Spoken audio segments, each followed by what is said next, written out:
So while everything on the surface seemed great and there was this amazing organization being started and I was being recognized by the Prime Minister of Canada, the White House, the United Nations, on the surface, everything was awesome. On the inside, I started to realize that something was wrong. I was living this lie. We're all about turning a crappy situation into something positive. $250,000 of credit card I debt. still remember the day when no one turned up. Throw it in the garbage and start from scratch. I could give myself a chance, so I started something. I mean, I think that counts as from poop to gold. Our sponsor for this episode is our 14-day video script challenge. Yes, we are sponsoring our own show. Yes, we are. Hi, everyone. Welcome back to From Poop to Gold. I'm Daniel Harmon, Chief Creative Officer at Harmon Brothers. My guest today is Shane Feldman. Thank you so much for having me. Welcome on the show. Thank you so much for coming on. Shane is the CEO and founder of Count Me In, which is a social entrepreneurship movement, right? It was an incubator, actually, specifically for millennials. Mm-hmm. And what's crazy about this is, Shane, you actually got this thing started when you were 13 years old, just like coming into high school back in Canada, right? And is just grown into this massive thing. You've now been on, gosh, I'm going to have to look at it here, but you've been on Dr. Oz, Larry King, Forbes, People Magazine, and it looks like you've even partnered up with the Walt Disney Corporation, Google, Microsoft, on and on. And now you speak all over the place and inspire people all over. So quite the journey you've been on over the past 9-10 years. So tell us a little bit about that. Like how in the world does one at the age of 13 decide, you know what, I'm going to start Count Me In, and it's going to be this, you probably weren't thinking at the time, it's going to be this ginormous thing, but take us a little bit through that origin story. Sure. I mean, you hit it right there. I definitely did not think it was going to be this big thing. I didn't even have a name for it yet. It was this unnamed idea back when I was starting high school to connect with some students in my school, in my community, and help them connect in more meaningful ways. Smartphones were just becoming a thing. I was watching all these students roam the hallways looking down at devices instead of up at one another. And there was this moment that I kind of realized when I was involved in clubs and volunteer projects and, working on different things that allowed me to really have human-to-human connection. It filled me up inside. It made me feel good, and it made me forget how much I actually hated school. Okay. So it was really this idea to help more kids not hate school so much, help people do something a little more fun, a little more meaningful. Yeah. And that was the initial idea that was born out of my locker. And then it ended up snowballing within the first year from the time I had this idea. We decided to plan this event. We were going to, motivate people through this live event. We were going to rent out a theater, and the goal was for 50 students to attend. And by the time the event came around, 386 students from 7 different schools showed up. Wow. And that was the turning point where me and my team of friends at the time realized we were onto something. We were hitting something, tapping into something that was resonating with people. Yeah. And we knew from the very beginning that this was going to be something maybe not massive, but certainly something bigger than our own high school. Yeah. And of course, fast forward 10 years, it is now the largest millennial-led movement in the world. We've now united 10 million people across 104 countries, and it's been this remarkable journey over the last decade, watching it evolve and grow into something so much bigger than me.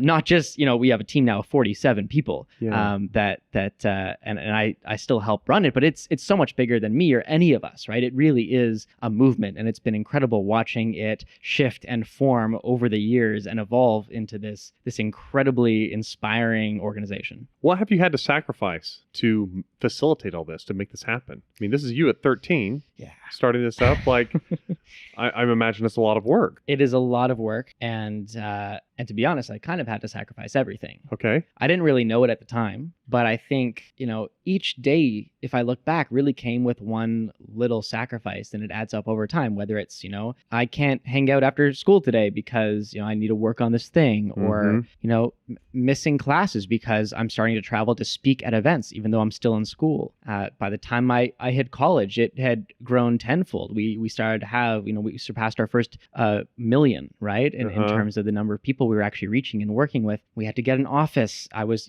missing more school, missing more hangouts. And I think I spent so much time on the business that I kind of forgot about myself. I had no self-care regimen. I wasn't taking care of me. I was unhealthy, physically, emotionally, mentally. And so there was this cloud of toxicity that I couldn't really identify at the time that was starting to settle in around me and those around me. Okay. So while everything on the surface seemed great and there was this amazing organization being started and I was being recognized by the Prime Minister of Canada, the White House, the United Nations, on the surface, everything was awesome. On the inside, by the time I hit 17, 18, 19 years old, I started to realize that something was wrong because I was living this lie in a sense, right? Because on the surface, I was this big success story, but in the morning, I didn't even want to get out of bed. Oh, wow. So there were a definitely big psychological sacrifices. toll. Uh-huh. Yeah, definitely. Yeah. So you were at a kind of an emotional low. So let's go into that where, the theme of the podcast is from poop to gold, finding those crappy situations that you're able to turn into something positive. Is that kind of at the root of your from poop to gold moment? Is this? Yeah. If I believe in, things being much more than one moment, but if I had to drill down to one particular moment, it was in 2015. So 2015, my company, Count Me In, hosted our largest event to date. Okay. We had a setup that rivaled the Oscars and Grammys, all the lights, this massive, this massive theater filled with thousands of people. We had a team of 139 on our crew, and we had 8 million people with viewers tuning in live from 100 countries across the globe. Wow. So massive show, massive undertaking. I was 19 at the time. 19. Yeah. I'm the one in charge. Yeah. Right? Which is absurd, right? In every way. Tremendous pressure. It's tremendous pressure, but I'm loving it because it's kind of distracting me from all those other demons I was just talking about before, right? Yeah. Because the more busy you are, the more you forget about yourself, how you actually feel. Yeah. So I'm, living this amazing professional life that's distracting me from how crappy I feel, but on the inside, I'm feeling more and more isolated and more alone than ever before. So here I am. I started this massive movement, this huge organization. I'm leading more than 100 people on my team, and what feels like 8 million people tuning in, counting on me, and I feel like a fraud. I feel like a mess. And there was one particular wake-up call immediately following this broadcast where in the span of just a month, I had this kind of pinnacle moment in my young career producing this wildly successful broadcast. And what felt like immediately afterwards, I was betrayed by someone who I considered a very close friend. Okay. And I ended what I realized was a very toxic relationship with my boyfriend at the time. Mm-hmm. And both these things together, immediately following this broadcast, formed this perfect wake-up call where I kind of shook myself awake and realized that something was very wrong and I couldn't ignore it anymore. Okay. And so that experience, that wake-up call, is what really led me to run away, physically run away. So I'm sure we've all had those experiences where you just want to literally drop everything and run. And I physically did that. I got a plane ticket and went as far as I could. I just figured I needed, a sabbatical, a break. I needed to hit pause on my life and just reset, have a change of scenery. So I literally got a plane ticket to the other side of the world, to a country that I knew nothing about, did no research. I just got the ticket and left. Oh my gosh. So Vietnam is where I started my journey. You chose Vietnam. I chose Vietnam. I literally just wanted something that was the polar opposite of my life at the time. I just needed to go somewhere where nobody knew me, nobody expected anything of me. And I expected I was going to experience some freedom from all those pressures to perform and produce and maybe figure my life out. Yeah. But I really had no idea what I was getting myself into. And I definitely didn't know that first plane ticket was actually going to turn into a multi-year journey through 20 different countries. Okay. So what ended up happening in Vietnam was that I ended up realizing what I was missing back at home, this missing link in my life, in my work, was the sense of true community. Okay, yeah. And of course, that's why I felt so lonely. That's why I felt so isolated. I had no meaningful connection with anyone around me. I was totally cut off, as so many people are in our very individualized culture in North America. Yeah. Even if you work for a company that doesn't physically have cubicles, we have a very cubicalized society, right? Where we're living very individual lives. And what I found in Southeast Asia was this sense of true, visceral, natural community where people looked out for one another. People were coming up to me asking if I was alone just because they wanted me to join them, not because they wanted anything from me. And you didn't know that going into no it at idea. all. You were just give me a gotta get on this side of vacation, the world. Yeah. right? I just need an escape, need something else. I figured maybe a few weeks, right? Maybe a month, just to kind of get my head on straight. I did not expect it to be a couple of years. Yeah. And this what turned into an unplanned research trip through 20 different countries where I was literally researching community and human behavior, because now that I had my answer to what was missing back at home and with my company, now that I realized why I felt like crap, now that I realized why, we had such high turnover at the time, now that I had my answer, I'm a total nerd. So I felt this need to just explore it, learn everything I could about it. So that's what I've now spent the last few years doing. I've been all in focusing on what it means to build community, how companies can do that. And that's now what I do when I speak. I not only share the kind of origins of Count Me In and how it's grown into this massive movement, but all the practices that I've picked up from the most successful people I've met around the world and how they build a more rich sense of community. So any company can better attract, empower, and retain not only the best high-performing staff, but also the most loyal customers. Awesome. Because we're all human. We all need that sense of connection and community, right? Yeah, absolutely. So for those of us that can't run away to Asia, what would you say are some of the best reading, some of the best books you've read on this particular subject? I wish there was one. If there was a book, I may have traveled less. I mean, there's some great books that I love. Drew Dudley, a dear friend of mine, has a new book out, National Wall Street Journal bestseller. It's phenomenal, called This Is Day One. And it kind of breaks down how you can build a value-based culture, which to me is the foundation. Because if you don't know your own personal values, your organization values, you're going to have a hard time connecting with other people. Yep. And Alex Benayan, another excellent friend of mine, wrote The Third Door. Okay. Which is kind of if This Is Day One is step one, step two would be the third door, because that really helps you realize how you can push through the boundaries and make something happen once you know yourself and know where you are and what you want, what your values are. It kind of tells you how to actually make good on it. But as far as community building, I mean, there are all sorts of different little pieces within other people's books, whether you read Simon Sinek or Brene Brown, like they touch on it. But if you want to dive deep into it, I mean, that's probably why I have a job. It's probably why I speak, because it's something that I think you really need to feel. It's something that when you're in a room with other people, you can walk through the steps. And, I share strategies on stage about how you can actually start building those more meaningful connections right now. Yeah, that's fantastic. Yeah. So let's talk just a little bit about Count Me In. Sure. So for someone, say a millennial that's wanting to dive in and get involved in some way, like go through the process a little bit of what Count Me In does for them. What resources does it provide? How does someone jump in and get started? So Count Me In has a variety of programs and initiatives, both in person and online. We have a robust video library. Think of it as kind of like a TED style video library, but specifically geared towards the younger generation, helping them pick something up off the ground. So we have a free video library online. We have a digital curriculum for high schools to help them start to incorporate these kind of entrepreneurial values and skills into their students. And then we have an incredible online mentorship program. So that's really neat. So we have speakers that go out and tour schools and communities, primarily in Canada and America, but we're starting to move internationally as well with that in-person program. And then students have access to a mentor. We call them legacy coaches on our team. And these people actually coach these students through starting their own project, their own initiative in their community that somehow celebrates community, brings their community together, and then has a sustainable model. So it can actually, whether it's, earn profit or support a cause or raise awareness for something that has some sustainability to it. Oh, so there's a variety of programs. And if you Google Count Me In, if you look up the Count Me In movement, you can find there's kind of a whole slew of stuff. And depending on where you live, what state or country you're in, you can find the programs or projects that are applicable to you.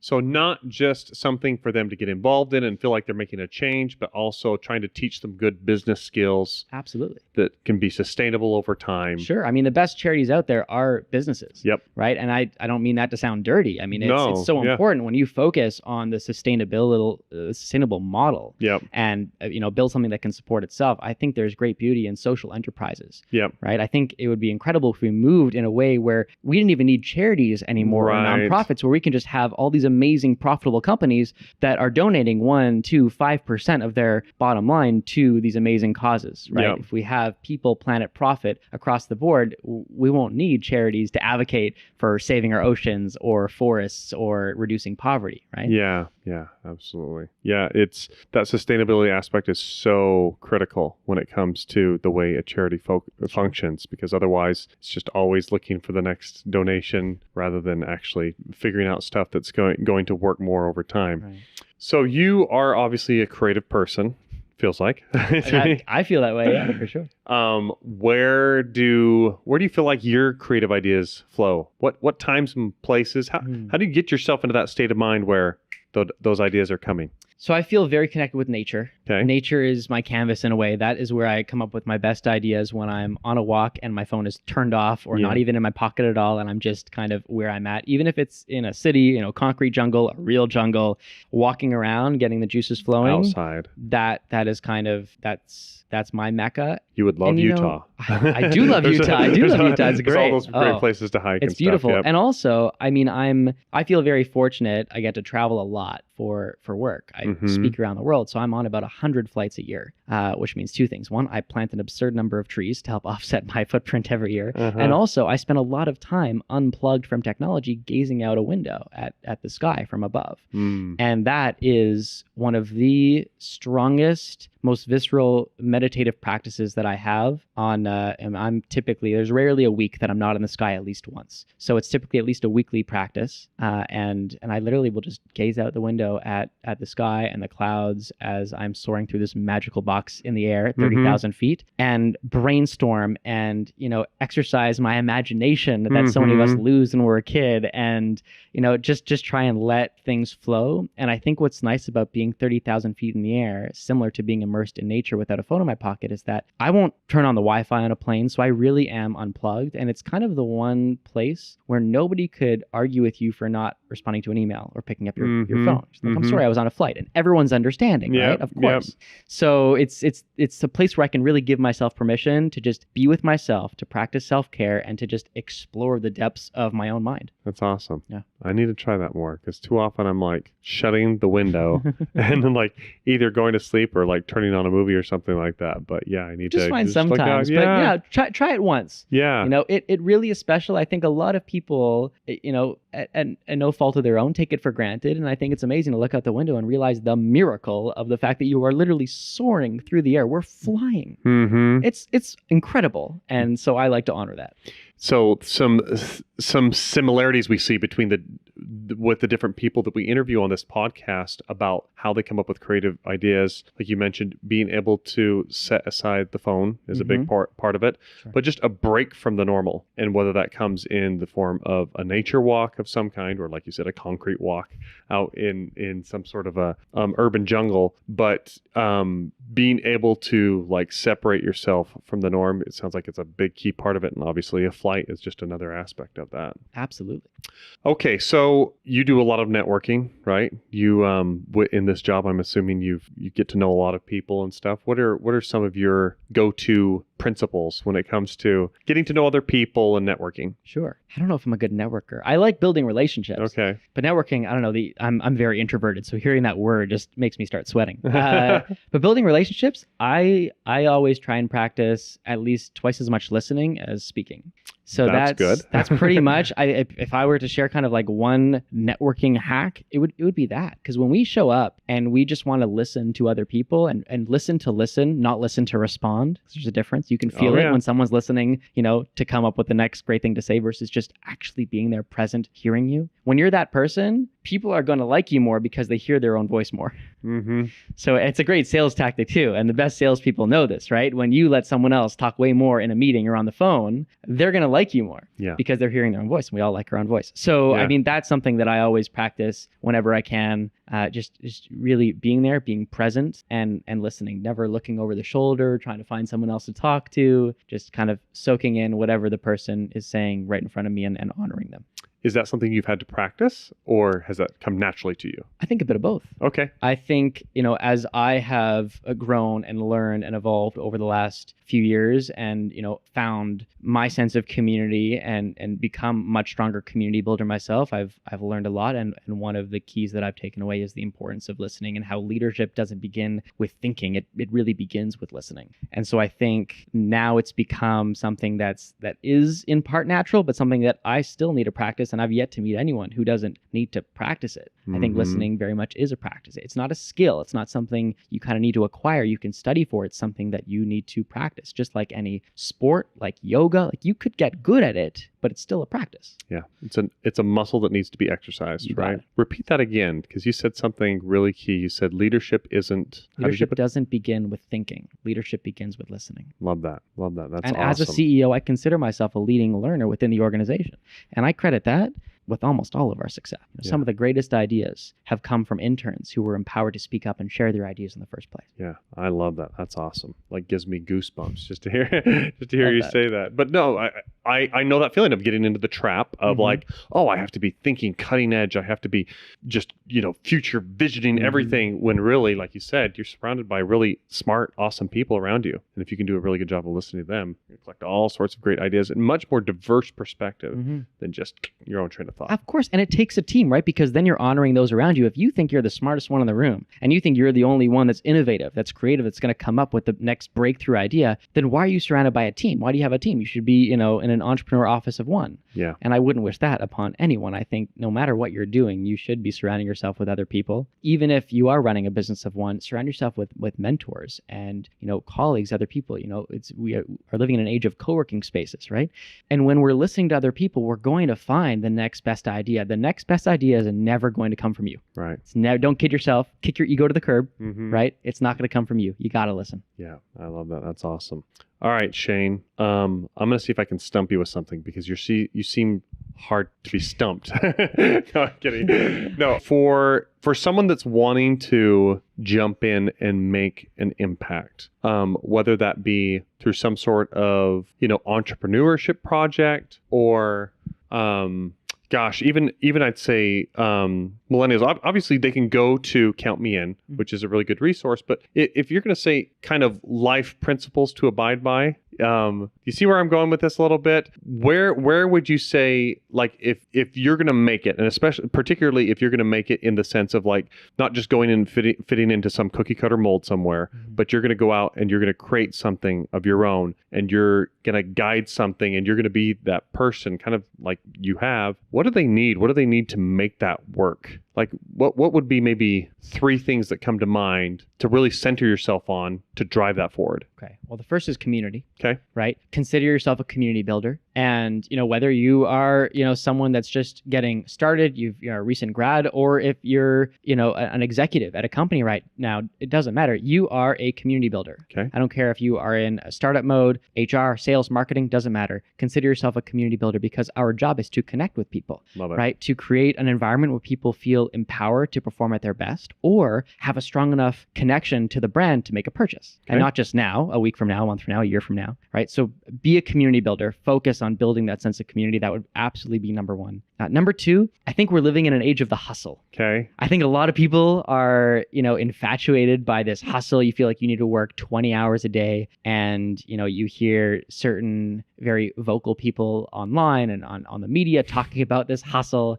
And I think it's BS. I really do. I think if we read into that too much, we're going to end up having a burnout generation. Okay. Where people are getting sick more than ever, and we're already seeing it. Yeah, where we're already people are seeing that. disconnecting from their families more than ever. We're already seeing it, right? And I think when we focus too much on the hustle, we lose our sense of self. And you may have an amazing year or 2 years or even 5 years, but it's not going to have longevity. We're talking about sustainability, right? Yep. It's just as important with ourselves. And this is your firsthand experience as well, obviously. Of course. I remember what it was like to go to bed literally falling asleep on my laptop. And it wasn't, a once in a blue moon occurrence. This was a regular occurrence. Yeah. No wonder I couldn't foster healthy relationships with people, right? Truly. So I think we need to kind of kick this idea of the hustle to the side and just make sure we're honoring ourselves. We're building healthy boundaries. Don't confuse that with motivation. Stay motivated, do your work, get it done, push yourself, but your limits and don't put yourself too far, right? Yep. Sleep, eat, Yep. see your doctor. So, start with community building. Don't get infatuated with the hustle. And what's a good third one? I think a lot of people, get really sucked into comparing themselves and their story to others. And not just others, but other people's highlight reels. With Facebook, Instagram, Snapchat, whatever social medias you subscribe to, Yeah. we see these highlight reels, The right? We highlight see like the reels. best moments of someone's day, someone's business. You don't see the hard stuff. Yeah. Right? Like I was not Instagramming my heartbreak or my loneliness or like Right. that was not like who does that? Yep. Nobody. Yeah. So I think that we all need to take a little step back from our social media consumption, or even at the very least, while we're on social media, recognize the fact that we are seeing highlight reels, right? Do not compare what you're going through to People's just best the highlights. stuff. Exactly. Just the best micro moments Mhm. that someone is photoshopping from their day. Yep. So I think those are three really key things for anyone, not just for your professional success, but personally. Yeah. Really good advice. I'm glad I asked the question now. Me too. You didn't me get too. stumped. Made me think. No, it made me think. really It was good. Yeah, awesome. Well, thank you so much for taking time to come on. And thank you all for tuning in and listening. It's been a pleasure to have you on, Shane. Best of Yes, luck Thank you. going forward with Count Me In. It sounds amazing. I appreciate it. And we want to make sure that you go ahead and subscribe, like, follow, do all that good stuff. And we'll see you on the next one. As entrepreneurs and small businesses, we all kind of reach that point where we know we've created something awesome and we want to share it with the world, right? Mm-hmm. And it's that very next step that can oftentimes be really intimidating or really scary, or you just don't know where to go next, right? And the beautiful thing about this 14-day script challenge is you get your hand held from, okay, you have this cool product, now let's go research and find the exact way to present it and message it to the world in a way that resonates and gets people excited and they're ready to swipe their credit card and purchase. And in the 14-day script challenge, you get the opportunity to go through that step by step with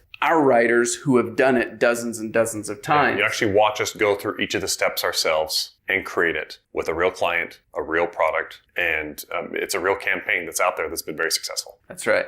And the feedback that we've had on this thing has just been phenomenal. I mean, we get comment after comment and emails flowing in from people all over the world who have just raved about the impact that this has had on their business. People tell us over and over again, it is just a huge value punch for the investment for this 14-day script challenge, and really gave them the tool set they needed to walk through it and make it happen. And we've had dozens of students who have successfully taken the challenge, written their script, launched their ad campaigns, and driven success for their business. It's pretty amazing. For more information, go to hbros.co/script. That's hbros.co/script.